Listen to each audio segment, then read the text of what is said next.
mental health matters. So we're going to be focusing on suicide awareness, autism awareness, um, and depression, um, as well as any other severe mental health issues. We might be going into a deep dive on drug addiction and growing up with mental health issues as well. So, trigger warning: this is going to be a triggering stream. So, um, yeah, let's go ahead and get started with our new people. Nikki, CKY, do you want to introduce yourself? Yeah. So I'm Nick or Minty. I'm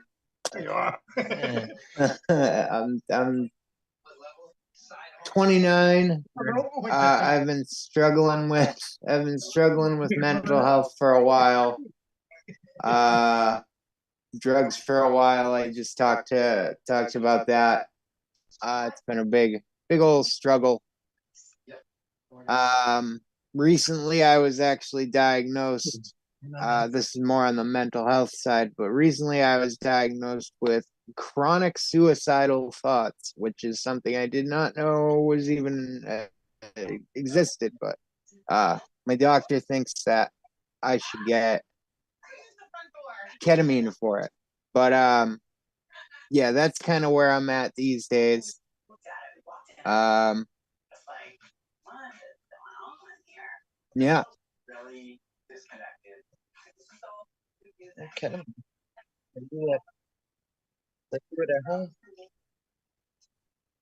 Hi, I'm Wendy Clemens. Call me Ma or Grandma. That's what everybody else does. No. No, no one's from shit. But and my friend Steve. Oh, what's up? But yeah, I've had mental illness since I was young. I mean, I was depressed as a young kid. Grew up with an abusive father who drank all the time, and I got into drugs too. I mean, young. I got into drugs young, like 12 years old. Got out of them quick, but I did some damage to myself. And then later becoming disabled. But yeah, I've been through a lot. Not just that, not just my father, but going through life, sexual abuse. I think all women probably go through some sort of sexual abuse in their life just because they're women. I'm not sure about men because I'm not one. But I know women do put up with a lot growing up and, as they get older too. But that causes some issues. Childhood trauma. My brothers were abusive. I think my mom was my only solid. But anyway, I'll pass. Go ahead. Nice meeting y'all. Nice meeting you.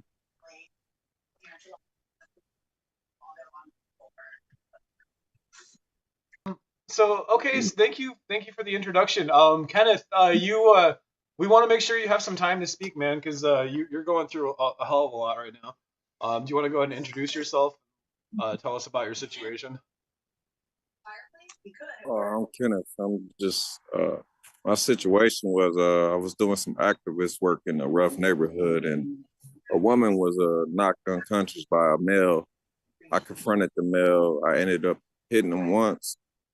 He fell and got a severe injury, and as a result, I got a case now.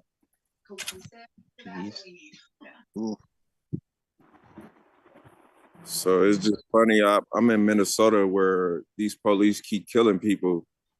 One just got 8 months for a murder. I'm like, wow. Jeez. You did it in self-defense. Okay.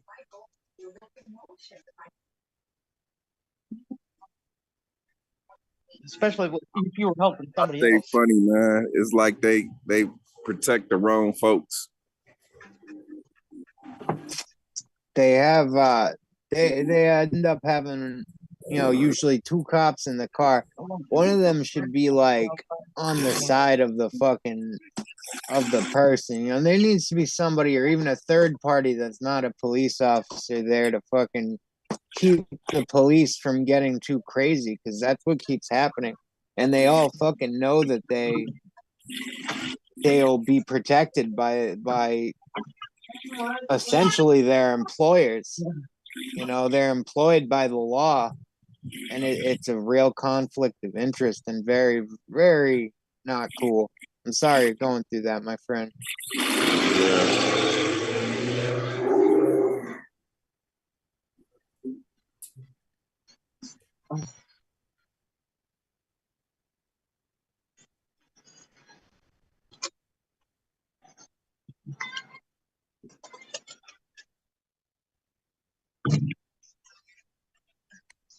Sure. My name is Angela. I've struggled with mental illnesses pretty much my entire life. I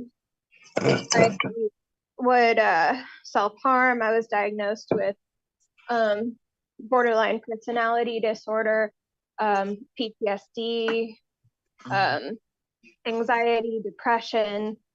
I'm a suicide attempt survivor. I tried to kill myself when I was a teenager a few times. I was hospitalized a few times. I've done, when I was young, when I was a teenager, I did a whole bunch of drugs. I started doing coke, weed, and alcohol when I was about 13. Me too. Yeah, and then I started doing meth when I was about 15. My parents threw me in rehab, which didn't really help. It just kind of made it worse. Yeah, I was abused for about 30 years. I was in a relationship where I was raped for 7 years and abused and all kinds of stuff. So that's my personal experience with mental health. And then I decided to, I guess, kind of go into the mental health field. I have a degree in addictions right now, and That's I'm awesome. in my I'm in a graduate program to try to get my PhD. That's awesome.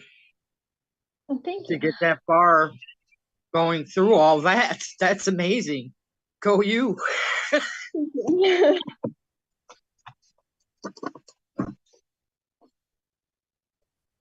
Angela, and then last but not least, we have Mr. Massachusetts, Matthew Scott. Do you want to give us an introduction?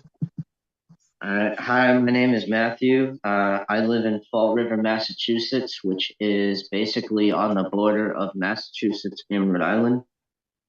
I have had deep-seated anxiety and depression for pretty much my whole natural life. It started when I was like 10 years old, when I was molested by a member of the family. Nobody believed me. I took it upon myself, and a couple of years later, when I mustered up the courage to stand up for myself, I went to court and tried to go against my abuser. And because of the situation, my story never got told, and my abuser died before I even got the chance to bring him like to an actual well, before he actually got to go into a jail cell for what he did to me. My whole life has been pitfall after pitfall after pitfall. I spent about 2.5, 3 years homeless on the streets, fending for myself. I was in programs, residential programs from like the age of like 8 on to the age of 18, where I was institutionalized. I was basically told when I can go to sleep, when I can eat, when I can and can't do this or that. And I think my anxiety worsened as I became an activist in 2020, because when I seen the murder of George Floyd, it infuriated me. It infuriated my soul to know that hatred like that still exists in this country. So I vowed to myself that I would be a diehard activist. I have been arrested twice in this movement. I have I have done revolutionary things, and I don't know how or why, but I'm still here, and I'm proud that I'm still here.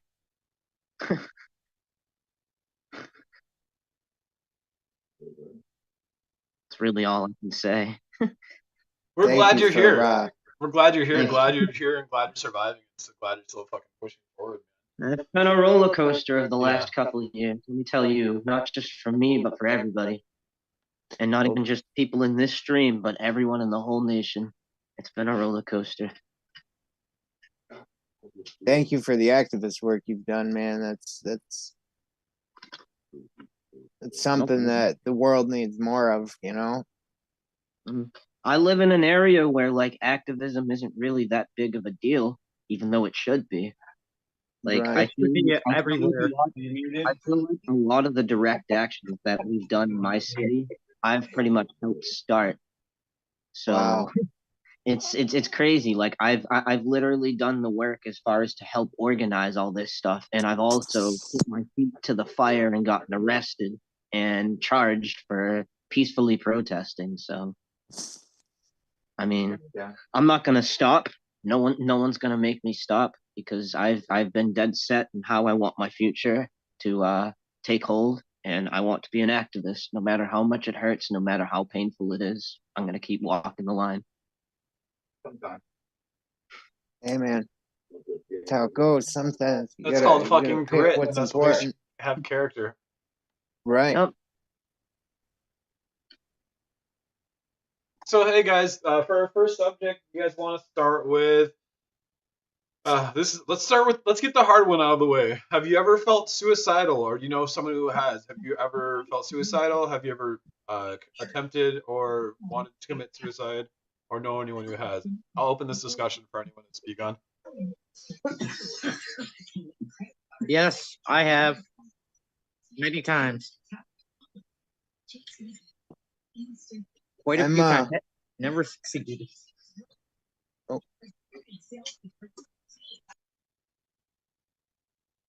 Yeah, I've actually, I kind of mentioned this earlier, but I'm a suicide attempt survivor. I tried to kill myself a few different times. I also have had 2 friends who've committed suicide, and so I've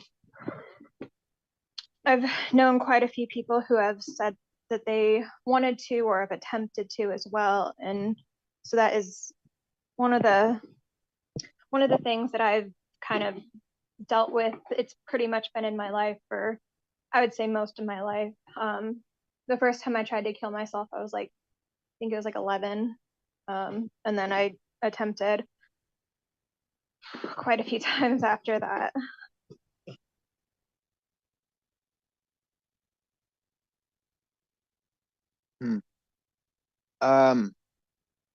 So like I said, I was recently diagnosed with chronic suicidal thoughts. Now, like, I've dealt with depression, suicidal thoughts and self-harm for most of my life. But as time went on, so when I self-harmed as when I was younger, I didn't cut, very deep, and I oftentimes would go out and, show my friends, because I don't ever think that's for attention. I think that's someone crying out for help. And but as I got older, I had already done a lot of drugs. I had already tried to kill myself 9 times. I had gotten clean, gotten a job, and I was dating a girl at the apartment I have now. I was in sobriety. And she was very kind of toxic to the life that she was living kind of conflicted with my own, and I started cutting again. But I had a friend who had told me that if you use a razor blade instead of like a knife, it's more effective, and gives you what you want more. And I started cutting with a razor blade, and it became much, much worse. I was cutting more often. Eventually, me and that girl split up. I got a job and I had the best job of my life, and things were really looking up. But a few months ago, I relapsed on heroin. I lost my job. I lost damn near everything. And currently, and I hope this isn't too much, like you said, this is going to be kind of a deep stream, but like I'm currently like actively planning out my own suicide. And it's something that I've never really gotten to that point. I've always kind of done it on a whim, but I'm not at that point anymore. I feel like I actively want to die, you know?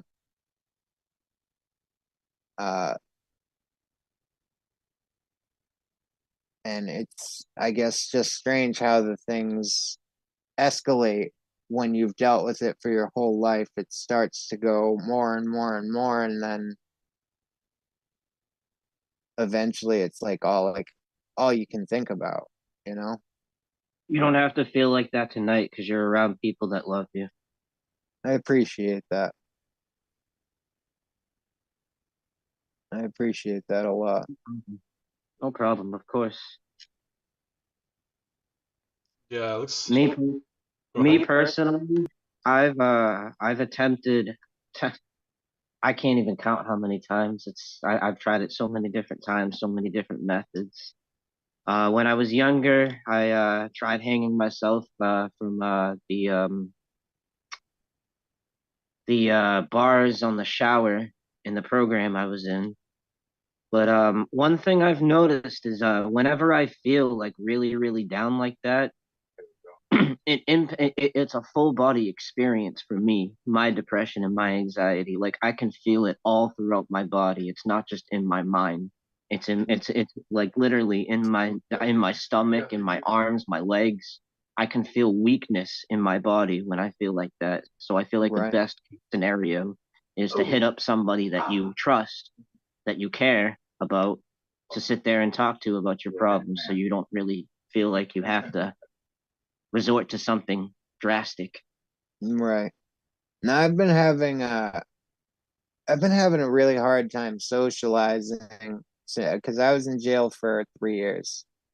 Uh, when I got out the very last time, it had kind of come to my attention that like almost all my friends were dead. Literally, I could not go out and call anybody to go like, hey, I need a friend, or I need to hang out with somebody or whatever. I couldn't do that because everyone I knew had overdosed on heroin. Some people had gotten clean, but those people were now farther away, or people were staying away from people they met in the past. But the majority of people that I can think of are dead. Heroin has taken them all.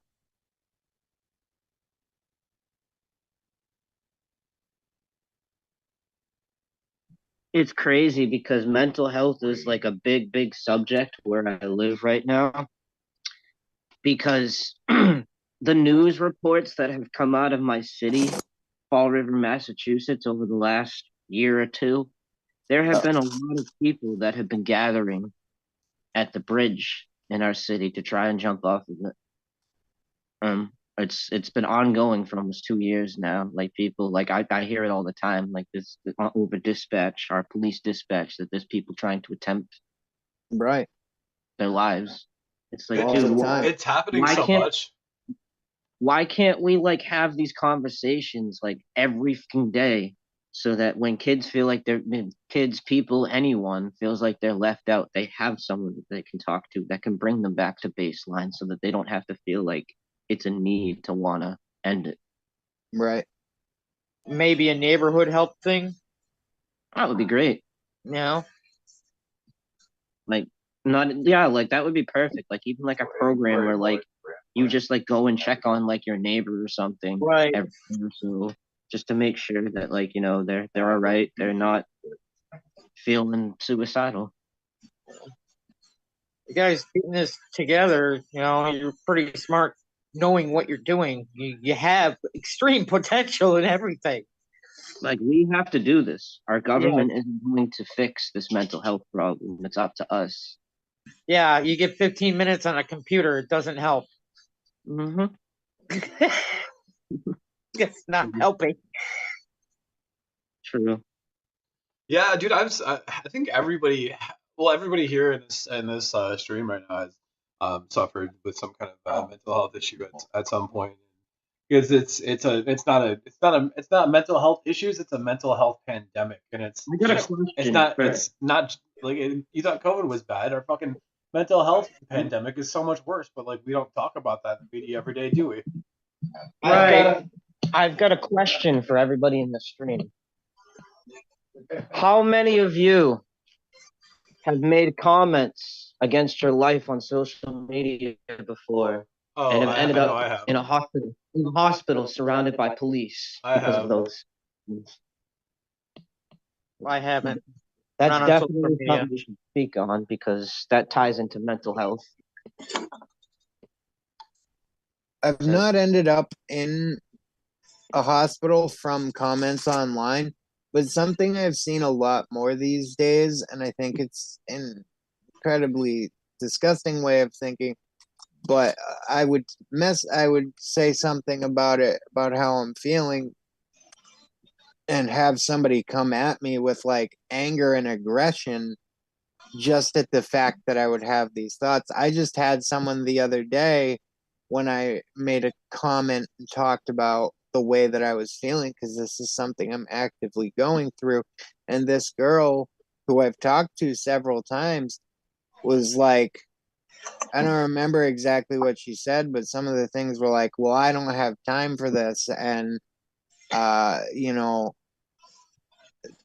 different things that were just very like not supportive. And then at the end she'd be like, you can talk to me, and I'm like, I can't fucking talk to you. How am I supposed to talk to you? You just fucking got mad at me because I talked about being suicidal.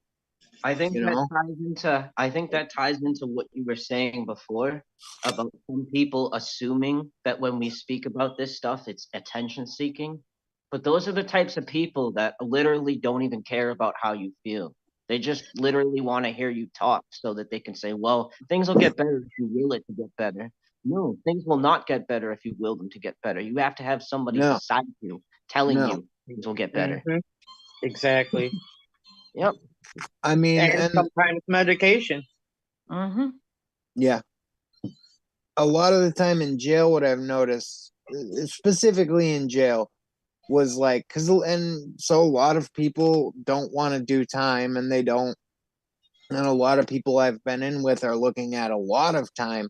And if you talk about like wanting to kill yourself in jail, if you say, I'm going to kill myself before I end up going to prison, if they give me life, or if they give me like 20 years, I'm going to kill myself. And people's responses will be like, they'll call it the coward's way out, which is like so far from the truth. You have to have more balls than half these motherfuckers if you're going to commit suicide and take your own life. Exactly. One thing somebody wrote one time I saw was, with depression, suicide is the end of the illness. That pretty much was able, that made me able to explain it better. It's a permanent fix to a temporary problem, because right. You may have depression one day, but you can wake up the next day and not have it. It all depends on when it hits you. That's such an important term to remember too, because like when you're going through it, you don't think about those things like that. Like, oh, hey, this is gonna get better in time. Oh, hey, like I might feel better tomorrow. Like, oh, hey, the sun might come up and I might not feel how I do now. But it's so hard to think about when you're in that mindset. But people really should try. Recently, what I've been getting for thoughts on that note is more that like, I know it'll get a bit better. For me, this is how I feel in active suicidal ideation or whatever, is that I know eventually if I try very hard, things will get better. But as an active drug user, as a smoker, odds are, in my eyes, that I'm going to go out, I'm going to use a bunch of drugs for the rest of my life, because I actively use heroin every day right now. I'm going to use a bunch of drugs for the rest of my life. I'm going to be miserable and overdose on the street somewhere. Or, best case scenario, I don't do drugs, I get a decent job, and I survive until the end.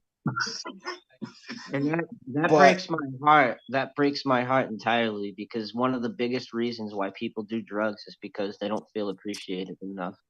Mhm. And honestly, I'm gonna be honest. Like that's a big problem with our country, and why it ended up the way it has from 2020 onward, is because we don't really show enough respect to each other. Right. Mm-hmm. We can blame Trump for a lot of that. Yeah, but we also have to blame ourselves, because as a Yes. society, Yes, I mean, I know. we have the tools. We're sitting here not using them. You know? Right. Well, that's the thing, is that we are using, tools. We're using one of them right now. But Exactly. there's so many people who don't know that there's things like this out there, or that don't have supportive people. They don't understand how, a lot of people don't seem to feel suicidal their whole life as some others. Some people seem to just snap one day and take it. And I wonder where the difference on that is, where that comes from. I wouldn't say that it's suicidal every day for me, but I definitely have some deep, deep, deep depression that I can feel in my body every single day, from the minute I wake up to the minute I go to bed. Yeah. That was actually going to be the next question, you guys. I was going to ask people if they're dealing with depression too. So Every day I do. Knowing that I'm probably going to be on the streets by the end of June, that really makes me pretty depressed. Yeah. So, I do deal with depression. Not as much as as one would think for somebody who's actively feeling like this, but in the weirdest way, since I've never been this suicidal in my life. And like I said, I've been homeless since I was 16. I've been, drugs in jail, and I've never felt this suicidal. And I'm not depressed daily, though. I've accepted that that's something that I genuinely want to do, is end my life. And it's almost given me a feeling of power and control for the first time. That almost sounds like what you get out of cutting yourself for self-mutilation. Mm-hmm. Which I've also started acting on. okay, okay. So hey, wait. depression. I got a big. I see James joined. Hey James, but Nikki, I have a big question for you. Like, so what can we do tonight to help you? What can we do to support you? Because it's right now it sounds like you're struggling big time. Well, I don't plan on doing it. I'm honestly gonna wait until after summer, but I do already have a plan. And sadly there's not much that can be done tonight or overnight, but just honestly, genuinely being here and being able to talk about something that I'm dealing with is going to be incredibly helpful.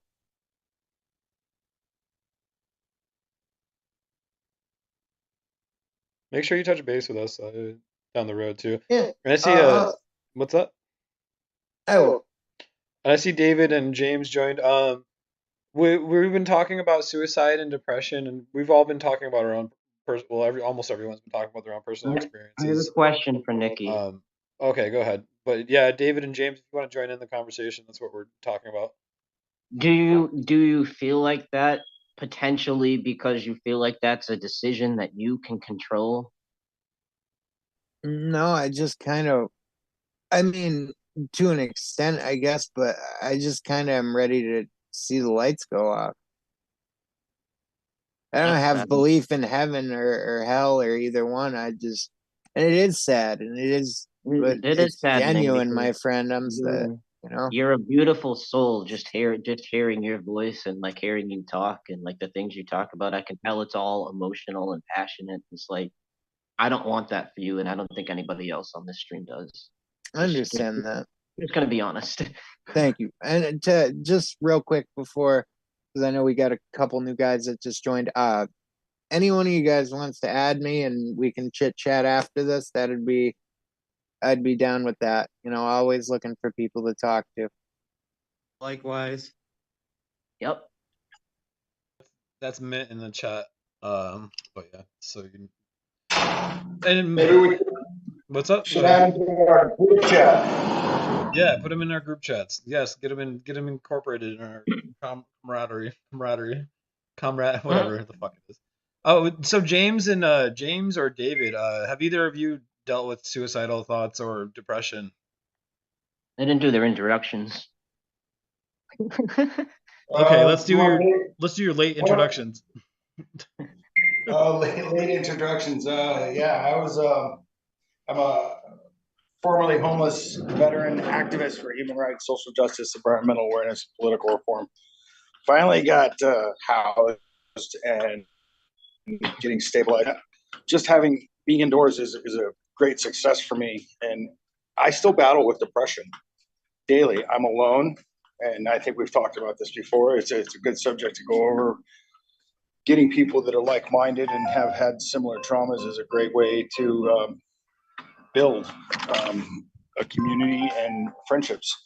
Also, it helps those of us that have struggled with the thoughts of suicide and depression. Me, myself, I have had thoughts of it, but I've never attempted it. I don't do any kind of cutting or anything. Although I did drugs, and that was a peak time for me to think suicidal thoughts. And drugs are bad. Okay. So I'm clean now, and I mean, I still drink alcohol. I'm 51, and it's great to be back part of the show and participate in Q&As like this. So if you have any questions for me, go ahead. But I'm just a guy that's trying to make his way in the world. As far as like the depression and suicide and stuff, I wake up every day going,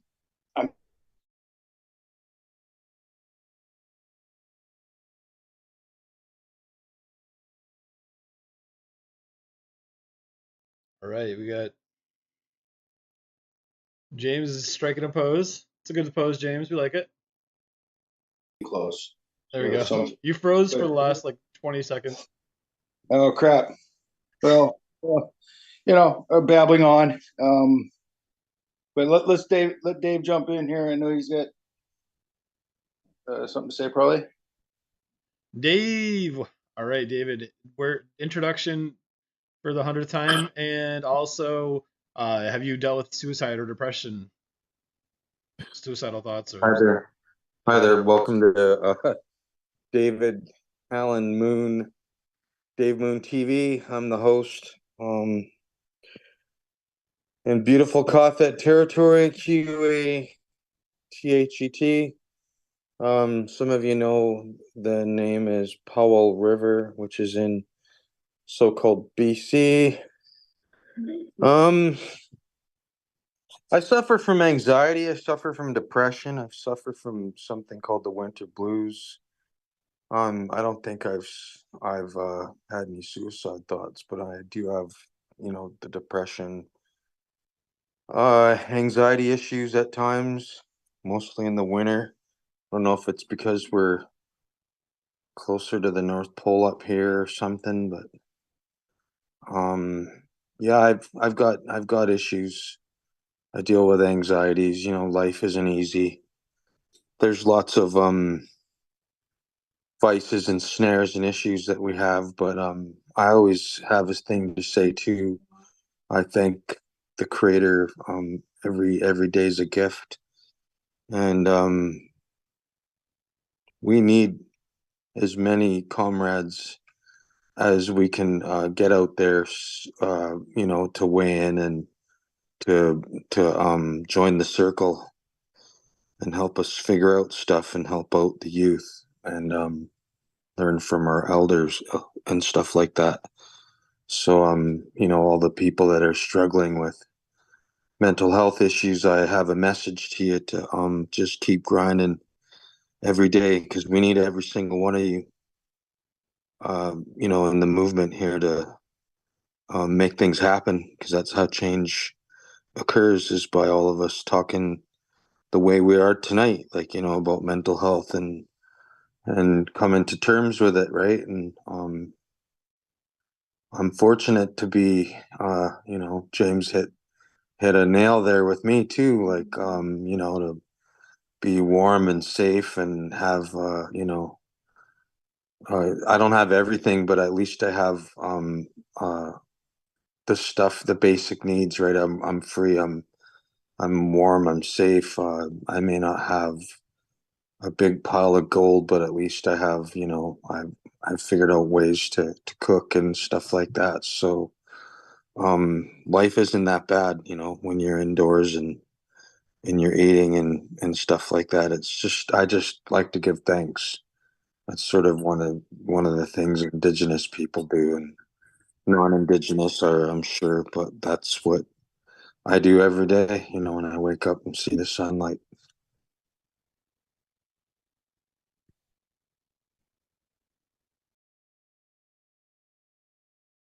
All right. Well, hey, thank you, David. Thank you, David, for being here.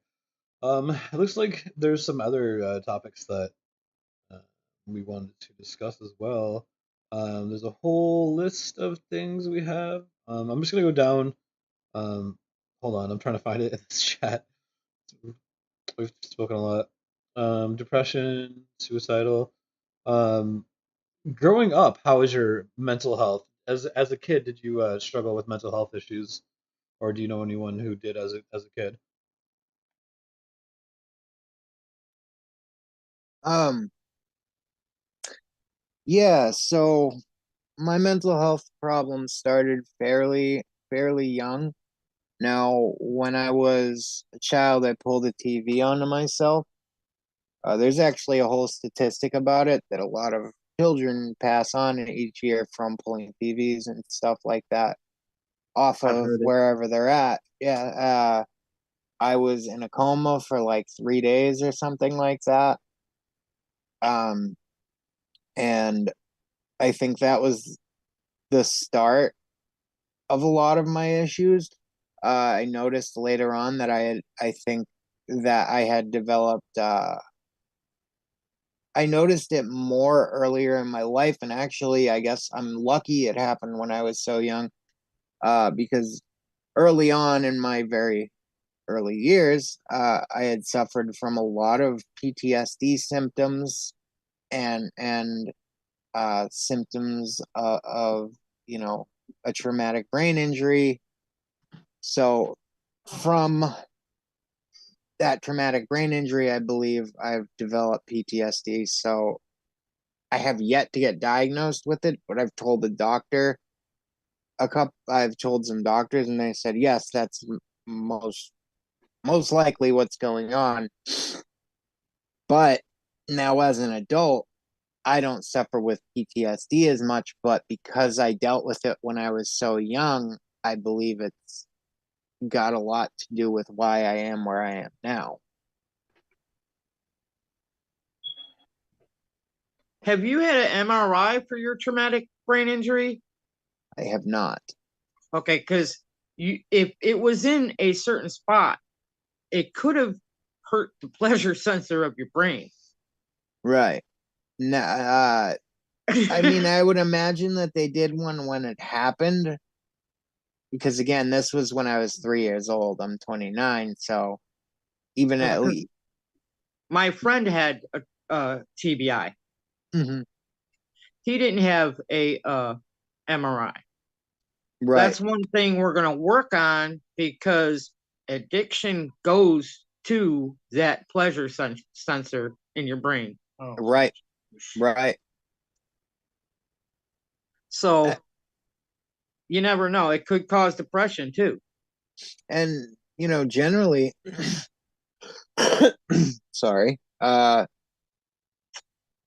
addiction goes hand in hand with mental health in a lot of ways. Right. Trauma too. Childhood very trauma. hand in hand. Yeah, because it's a big one. It does. It makes you feel good in that moment. It makes you feel good for that moment. But that's exactly what it is. That one moment. Right. And I don't think drug use is a bad thing in moderation. And I think a lot of people could benefit. You know, there's studies now about, you know, things like ketamine and ecstasy. The study on ecstasy has been going on for a while. I didn't even know they were looking into ketamine as an option for depends on which ones you're ketamine using. is a therapy here already. It's been. Oh yeah, same here. Yeah. Here in Massachusetts, I can go get it right now. I haven't made the call yet. A lot of people could get it in their home. Right, but That's you know, the real drugs can be good, or drugs can be really, really bad. And partially, I think what makes drugs so bad is the restriction on them, because you look at someone who wants to feel better and they're willing to do whatever to feel better, and there's already just having this thing in your possession is enough to get you put in jail.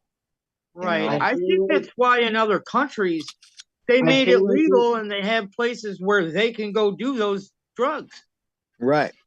I feel like it depends which ones too, because I mean, I've had friends that have done acid, and some of those friends literally have a completely different lifestyle now because their brains have been completely rewired in a different fashion. Death.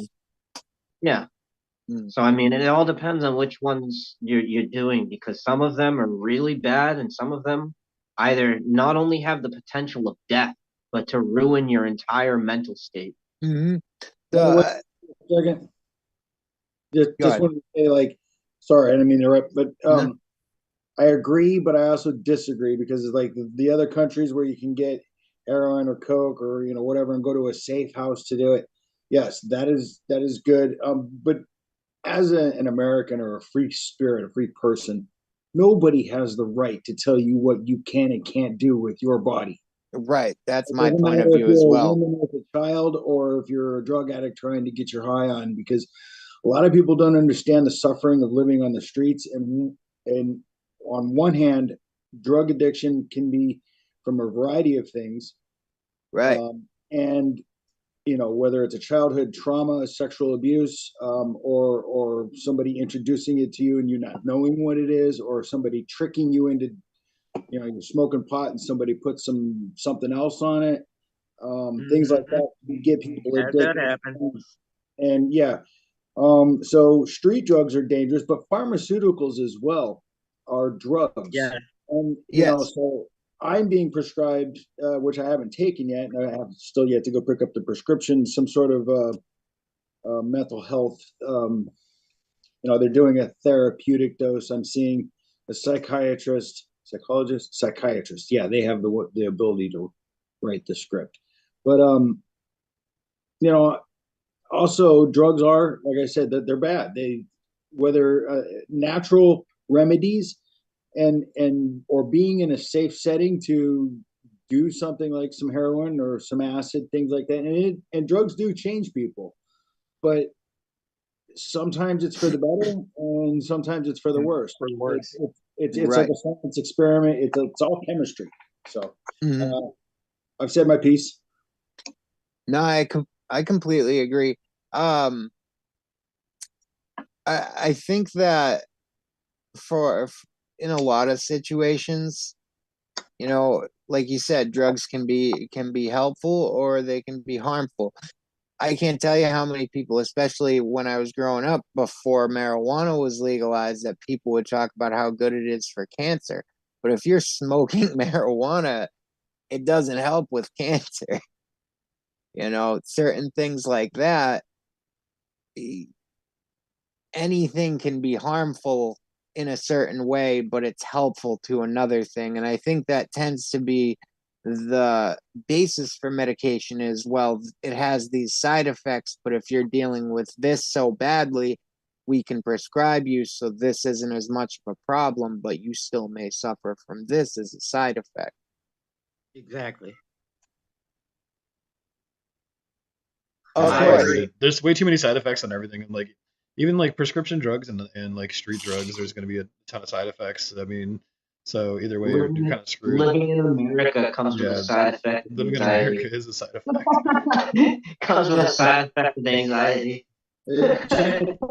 Just on a side note, though, back in the like late 1800s or for a long time, people could take mushrooms or whatever there was out there, and a lot of times it was tribal, whether you're Viking or you're indigenous Native American.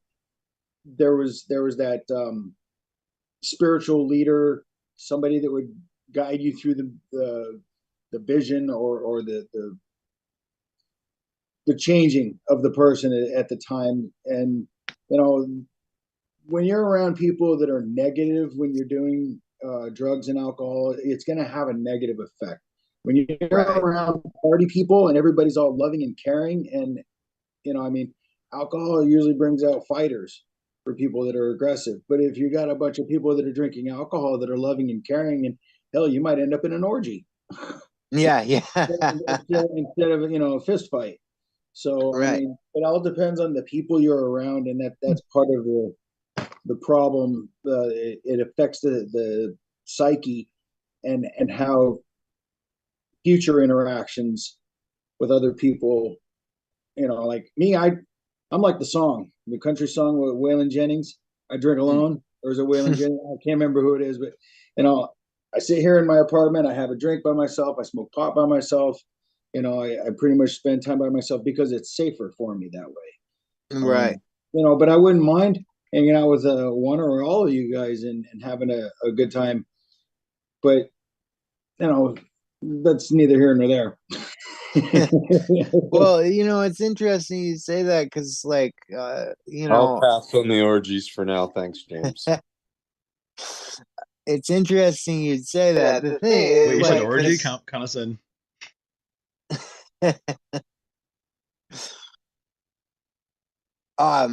Yeah, no, I'm a heroin user, and I do the same thing. I pick up my heroin and I come home and I use it. Obviously, that's not a safer way for me to do it, but at the end of the day, like with the side effects, overdose or side effects from drugs, that's the risk you have to be willing to take to be a drug user. And yeah, well, I'm sure you're aware of the potential for overdose and stuff, and I hope you can kick that habit and take care of it. I mean, you gotta want, like me, I got clean from being on street drugs, and you name it, I did it. But I had my preferences. I'm more of a go fast guy. I'm an adrenaline junkie, so I like the faster drugs. But yeah, I tried heroin, and the concern for me, for you, for your safety, is you got Narcan with you. You got to check in with somebody, make sure somebody, like I know some people are like, yeah, I'm just relieving the pain, and I understand that. But sometimes you're like, yeah, I'm gonna get a little pop on. I'm gonna put another CC in here, or 10 or whatever.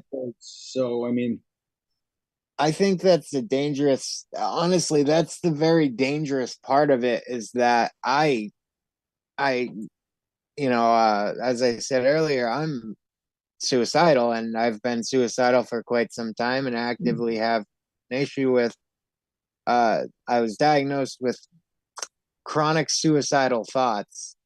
Now, because of that, when I grab my shit, I don't care if I go out or not, and I just do my shit. So I do have Narcan in my house, but I don't call anybody ahead of time or anything.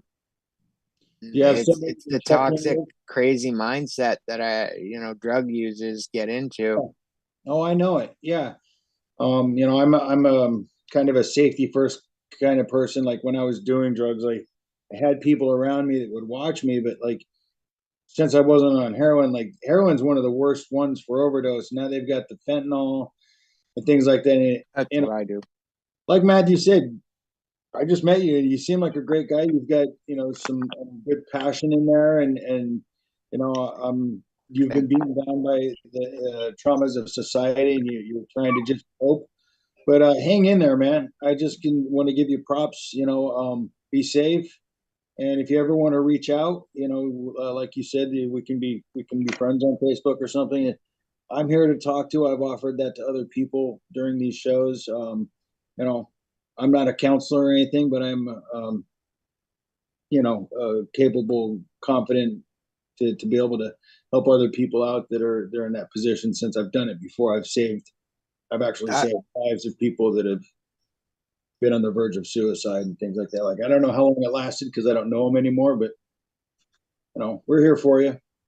I appreciate that a lot, my friend. So we do you guys want to move on to a different subject um from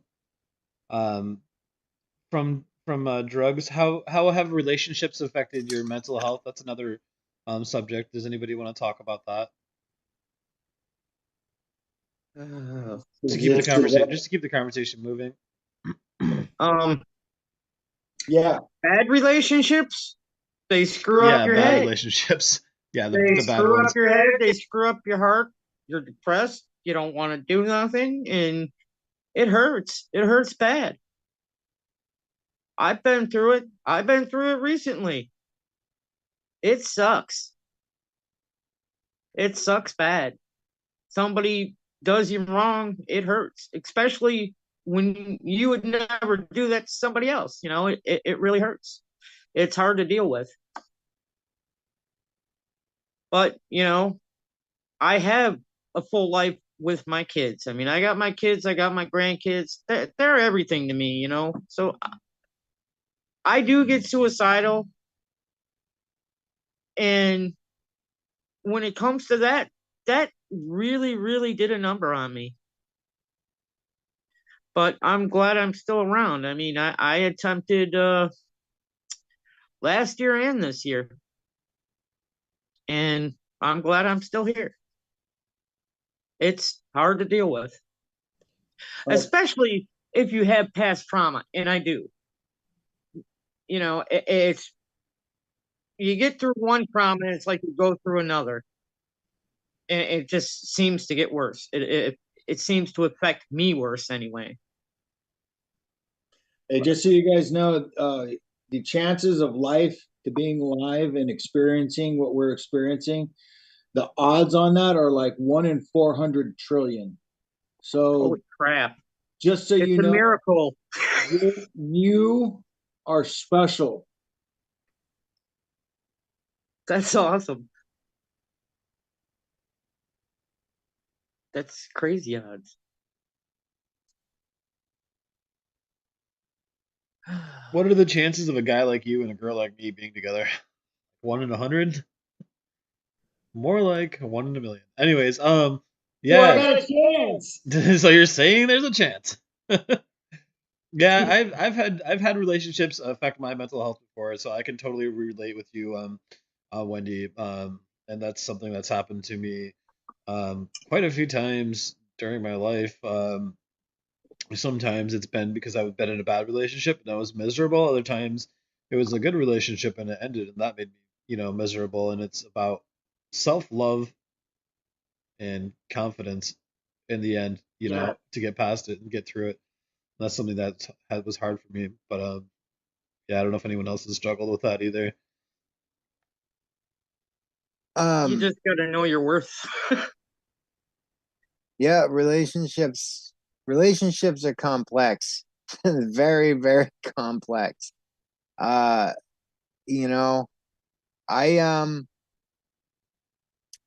it's so weird. I feel like as growing up, I was like, that's the one thing I wanted was to fall in love,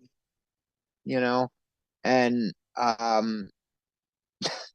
that was the only thing I wanted. But these days I've been through so so many rough relationships that I'm just kind of like, I don't even try anymore, you know. I've recently, uh, in the past couple years, uh, started cross dressing, which is something I was never really into, but I got into it, and it's helped me a lot with my self image. It's helped me a lot on a lot of fronts. Um, but I it hasn't made finding a relationship harder. I'm more into women, and as fucked up as it is, because it's something I probably would have killed somebody for when I was younger. But I get looked at by a lot of women as like a fetish. So like it's weird, you know. You think of that as like someone being used for their body. It's not usually thought of as a guy being used for their body by a girl, but I deal with that, and I'm like, you know, I'm like, oh, I like this girl. She's great. She's awesome. And then it's like, we have sex, and then she's like, yeah, can I call you a cab or something? And I'm like, dude, what? Okay. I mean, I guess, you know, I tend to find people with no interest in anything further than that, you know? You know, it's funny because what you said there, I can relate to that. Wanting to have a love and somebody to care for you, and you know, you find a pretty girl and she's into you, and you know, you're starting to get, you know, intimate, maybe on a consistent basis, and you're like, I love you. I had this girl telling me she was a nurse and she was completely beautiful. I actually hooked my roommate up. I was the guy that would go out and bring ladies home for the roommates. Mm-hmm. I always figured I would find love and somebody to be with, but then, you know, you get women that do the same thing. They're out playing around, and women have a lot more of, in my opinion, of an advantage these days because, you know, and they should. They Right. all respect to women, you know, like, Relationship wise, and yes. on the one hand, it was depressing to be used for sex, and you know, I mean, I actually had a girl do what she wanted to do and was like, I'm done, and left. And I was like, well, wait, what about me? And she's like, how's it feel? So, you know, I Oh, mean, wow. I've had some weird things like that happen. But the nurse, she said, I told her, I said, you know, I think I'm falling in love with you. And she's like, can you just fuck me? And I was like, well, no, I think I really want to be with you. Like, you're really cool. Right. Right. She cut me off that day. Like, she's like, all right, well, her and her friend, like, yeah, you know, Yep. we're gonna take you guys back up to the mountains, and you know, we'll see you later. And then I talked to my roommate, and he was still seeing the other girl like 2 months later, and I was like, hey, you know, whatever, good for you. So, yeah, I mean, weird shit like that happens. Yeah, that does. Yeah, that does happen. Everyone's different though when it comes to relationships, so you're gonna find some differentiations. Not that I wanted to bring this up, but sexual intercourse is a form of stress relief and anxiety and depression relief. It's Get dopamine. giggity. Yeah, no, it is, but it affects your so it's gonna affect your receptors. What is it? Which receptors is it? Your dopamine Dopamine. receptors and maybe your Serotonin. serotonin receptors. I don't know, but yeah, it's gonna give you a burst of the dopamine, especially the feel good chemical. That's what dopamine is, the feel good chemical. So love or sex can be considered a drug for some people. It is, yes. Right. Oxytocin. That's what you're Yeah. looking for, oxytocin. Oh, see there. Here Right. comes the doctor. Where's the doctor? Doctor Angela, we need you. Not quite yet. I'm working. Very close.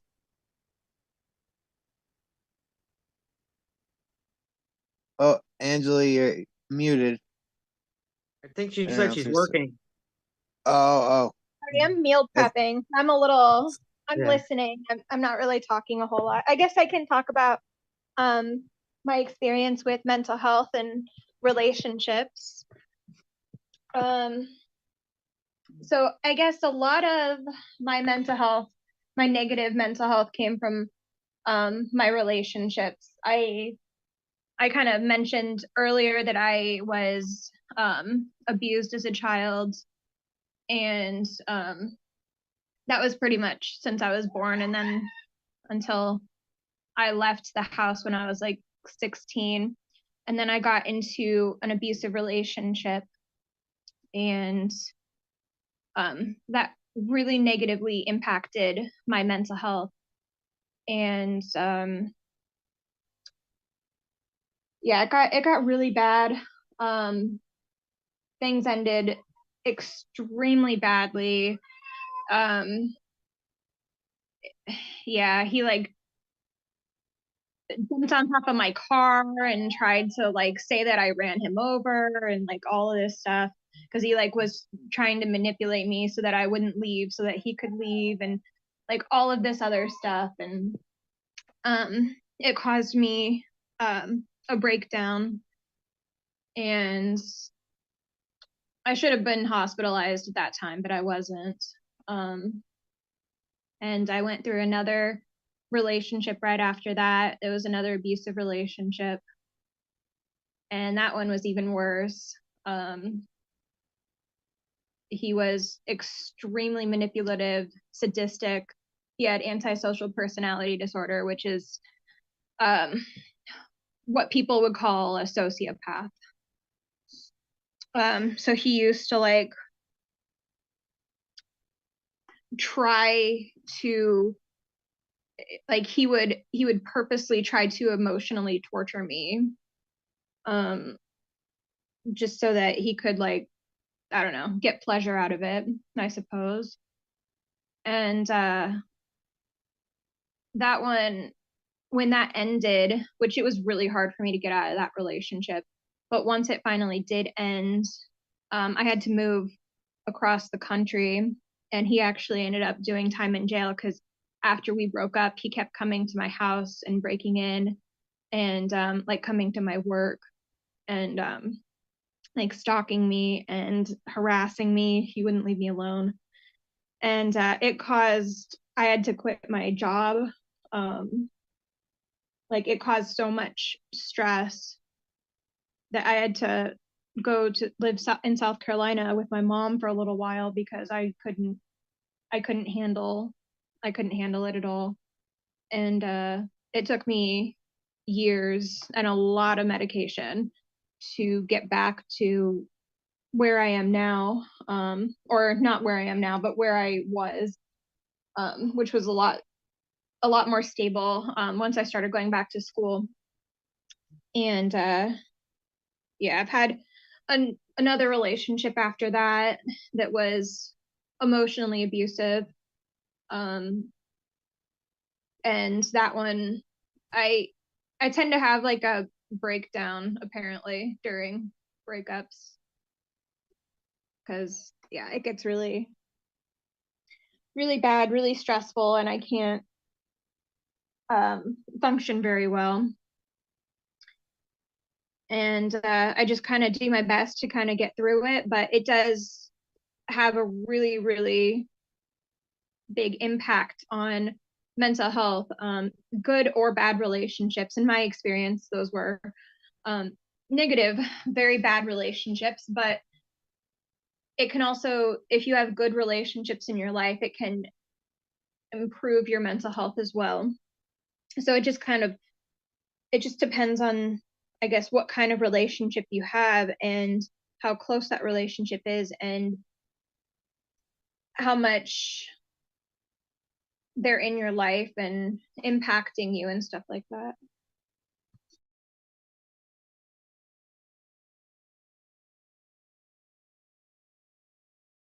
Thank you for being brave and speaking out about some of the trauma that you've dealt with in the past.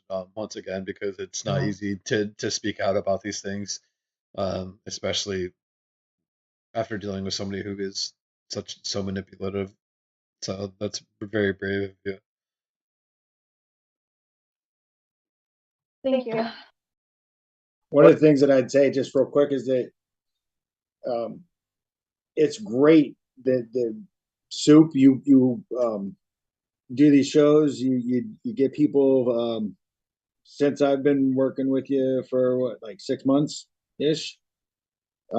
It's really great to see the variety of people that come in, and that it makes me feel like the things that they're talking about I can relate to, because some of them have happened to me, and I know other people that have had similar things happen. And it's kind of like an AA meeting. We're all supportive of each other, and these are major traumas, and it's not just brave. It's also heartfelt, heartwarming to be able to associate with other people. Go ahead.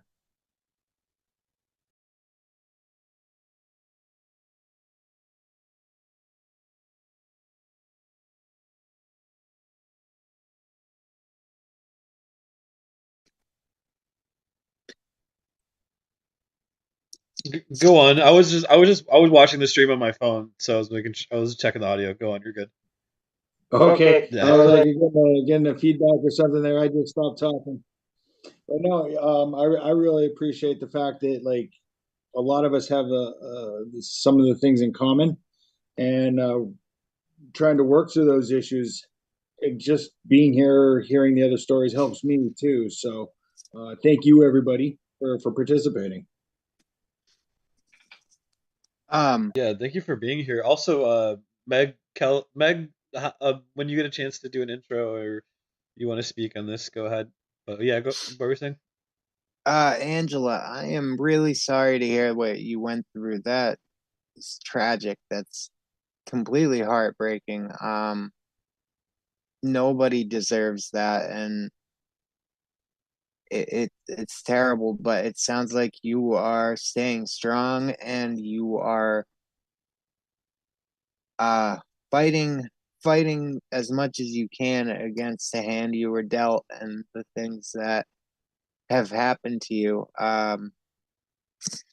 But just in general, yeah, nobody deserves that. And I mean, it's almost, is it any wonder that people get depressed and feel, suicidal, when there's people who would do that kind of stuff to somebody in the world, you know? Yeah, I really Exactly. appreciate that. Thank you. Yeah, I'm doing a lot better now, so Well, you're yeah. very strong, and you got this. Keep your head up. Thank you. Some days are better than others, but I'm mostly over it, although it never really like fully goes away. So Right. You're doing your best, and that's all that matters, Angela. You'll just keep pushing your ship out to sea, battling the waves. But it's all right. You've got us behind you. thank you so much. That was We're deep. we're shipmates. We're your shipping crew. Aye, Captain. Oh, hey, okay, Meg. Now that you're here, what's up? Can you go ahead and give us an Good introduction? evening, everybody. Sorry I'm late. My name is Meg Keller. I specialize in police officer involved shootings, jail deaths. But one thing that's never really talked about, and intertwined with all of that, which we've all experienced, is mental health situations. As far as the families that have experienced the situations go, that's talked about, we're a support system for them. But then after that, like, we connect and we try to work with these families as much as possible. What happens to our mental health?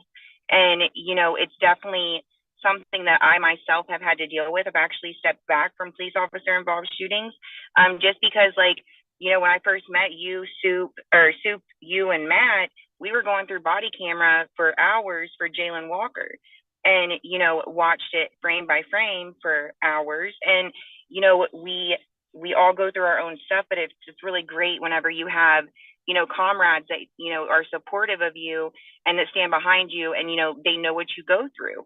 And, we can call each other. There's been times that I've called Matt at like 3 o'clock in the morning because we traumatize ourselves by trying to help other people. And so it's always great to be able to, just take a step back and really focus on, what's important to us and putting ourselves first. And, mental health definitely all the way around. If you look at statistics, you're more likely to be shot by police if you have a mental health problem. You are more likely to die in jail if you have a mental health problem, whether that be substance abuse or, just regular mental health. And it goes without speaking a lot of the times, people, you can't get into a counselor. It's really hard. And, a support system is everything. So I really greatly appreciate you having me tonight, and, to be able to talk about it in a safe space, because that's everything. So great job, Soup. I appreciate you. Thank you for being here. Yeah. Oh God, that is a huge factor in mental health. Is people who are involved in the movement, that we have to watch this fucking body cam footage. We have to see over and over all these black men being killed by the police, and then we have to deal with like the families, like seeing the families, and like it is and to hard. hear them cry. Like the worst part for me is like seeing their kids cry too. That's hard. Yeah, right. And their kids die. Like the last case that I worked on was a 19-year-old kid. He was at work. He was shot and killed while he was at work. And to hear that mother cry, like I didn't, at that, right before I talked to her, I didn't want to do, police officer involved shootings anymore because of myself. But then to hear her cry, she lost her baby at 19 years old, and he was doing the right thing. And like that, it brought me back into the movement. But at the same time, like I have to worry and focus on myself, because like, we went through hours of body camera. That's re-traumatizing ourselves every single, time we have to rewatch some horrible, unjust situations go down. So yeah, it definitely, mental health is a problem in America. And if we could fix that, our jails would be decreased in size, and, we would see a lot of things be different. And at the, end of the day, all we can do is be there for one another, amplify.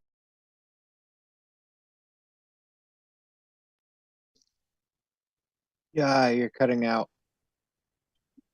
Amplify each other's voices and be there and support one another.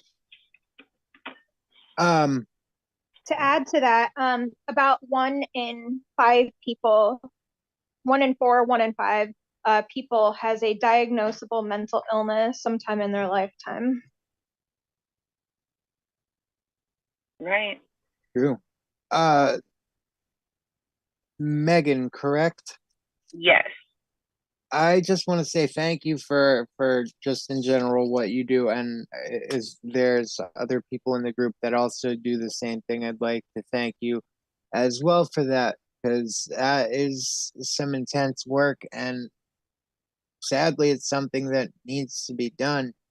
I spent 3 years in jail, and going in pretty fresh faced. I was about 22, 23 years old when I first went to jail. It's a very different world, when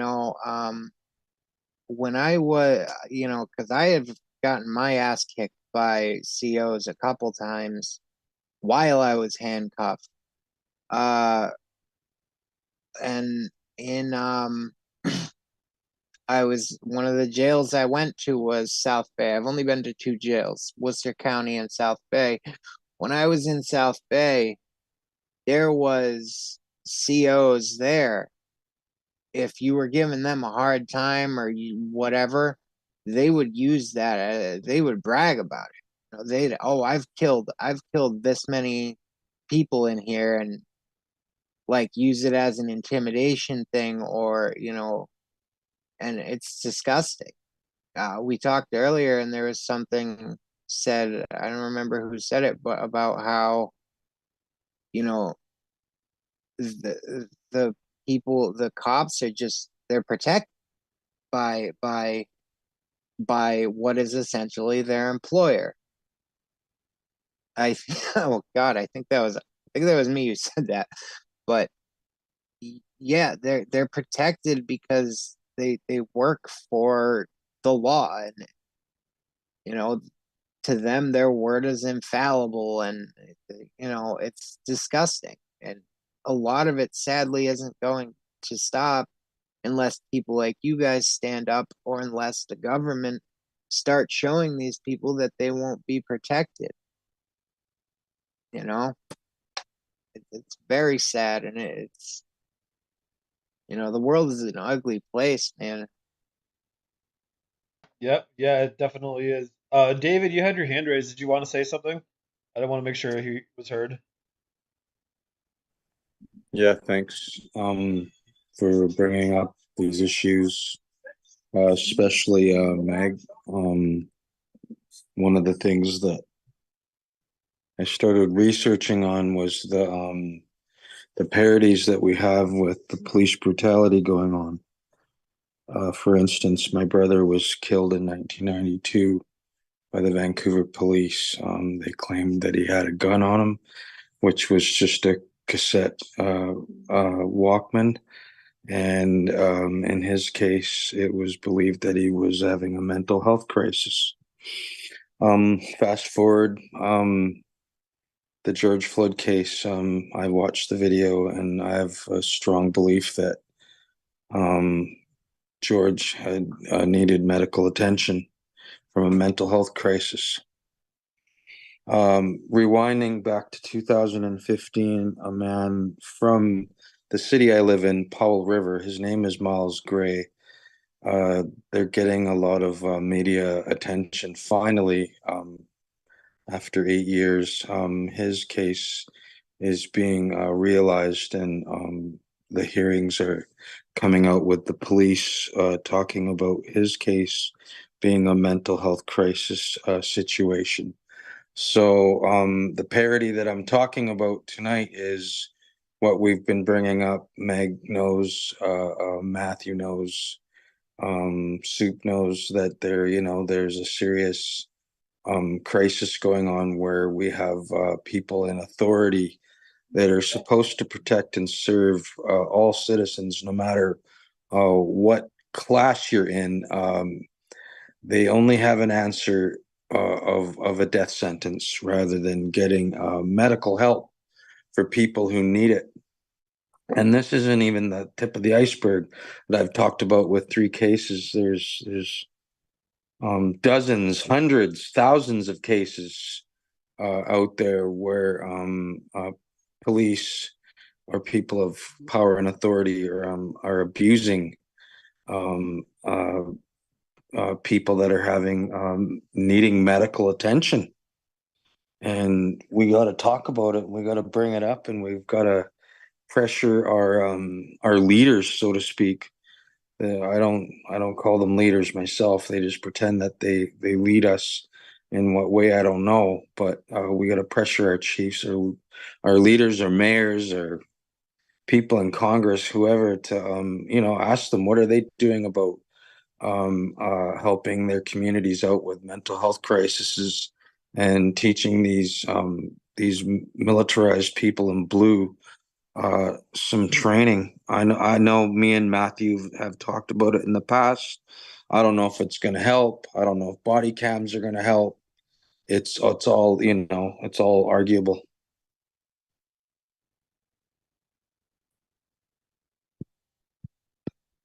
Exactly. 100%. Like, is it going to work? Is it not going to work? We've talked about this.